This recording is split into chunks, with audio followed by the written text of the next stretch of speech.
میرا وطن میرا وطن میرا وطن میرا وطن میرا وطن. میں نے ساری دنیا دیکھی ہے.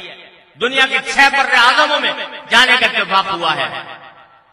ایسا ملک جس میں اس کثرت کے ساتھ، اس فراوانی کے ساتھ اللہ تبارک و تعالی نے پیداواریں عطا فرمائی ہوں، یہ دوسرا ملک مشکل سے مجھے نظر آتا ہے کسی دنیا کے اندر.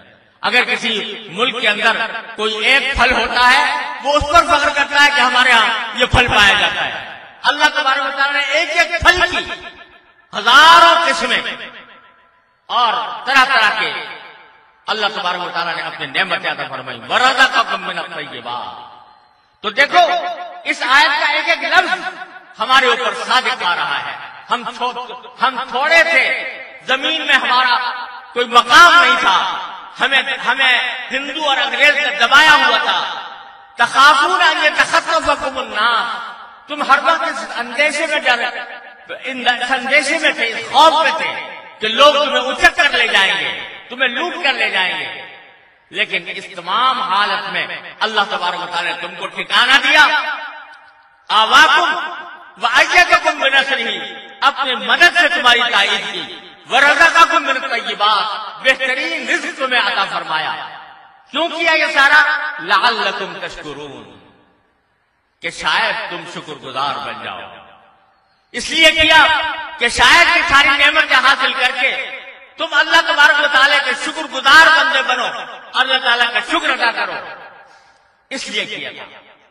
لیکن بعد میں اللہ تعالیٰ فرماتے ہیں کہ یہ سب نعمتیں تو ہم نے تم کو دے دی، ہر طرح کے خطرات سے تمہیں بچایا، تمہیں ٹھکانہ دیا، بہترین رزق عطا فرمایا.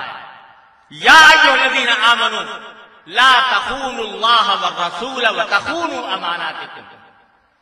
اب ہمارا پیغام یہ ہے کہ اس نعمت کو ملنے کے بعد، اس نعمت سے ملنے کے بعد تمہارا کام یہ ہونا چاہیے، کیا ایمان والو، اللہ اور اس کے رسول کے ساتھ خیانت مت کرنا. اللہ اور اس کے رسول کے ساتھ جو تم نے عہد باندھا ہے اس عہد کو توڑنا نہیں. اللہ تبارک و تعالیٰ، اللہ کے رسول کے عہد کو پورا کرنا. جس کام کے لیے آج تم نے یہ ملک حاصل کیا تھا، جس کام کے لیے تمہارے لوگوں نے قربانیاں دی تھی، جس کام کے لیے تم نے اپنا خون بہایا تھا، جس کام کے لیے تم نے اللہ سے دعائیں کی تھی کہ پاکستان کا مطلب کیا، لا الہ الا اللہ، یہ نعرے لگا کر تم نے یہ ملک حاصل کیا تھا. تو اس اللہ اور اس کے رسول کی خیانت نہ کرنا. وَتَخُونُوا أَمَانَاتِكُمْ. اور اپنی امانتوں میں خیانت نہ کرنا. یہ ملک تمہارے پاس ہماری امانت ہے، اس کے وسائل تمہارے پاس ہماری امانت ہے.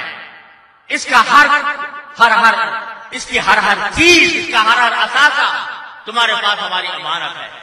اس میں خیانت نہ کرنا. وَأَنْتُمْ تَعْلَمُونَ. یہ پیغام دیا تھا اللہ تبارک و تعالیٰ نے ہر اس قوم کو جو خوف کی حالت سے نکل کر ایک ملک کی شکل میں دنیا کے سامنے آئی ہے، اس کو یہ پیغام دیا تھا. یہ پیغام ہمارے اوپر لفظ بلفظ پورا اترا ہے.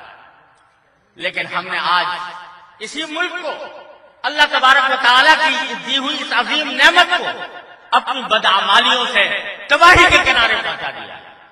وہ عظیم وسائل جو اللہ تعالیٰ نے عطا فرمائے تھے وہ ہم نے کرپشن کے ہاتھوں ضائع کر دیے ہیں. اللہ اور اس کے رسول کے ساتھ ہم نے خیانت کی ہے، امانتوں میں خیانت کی ہے، اور اس کے نتیجے میں آج ہمارا یہ حال ہے.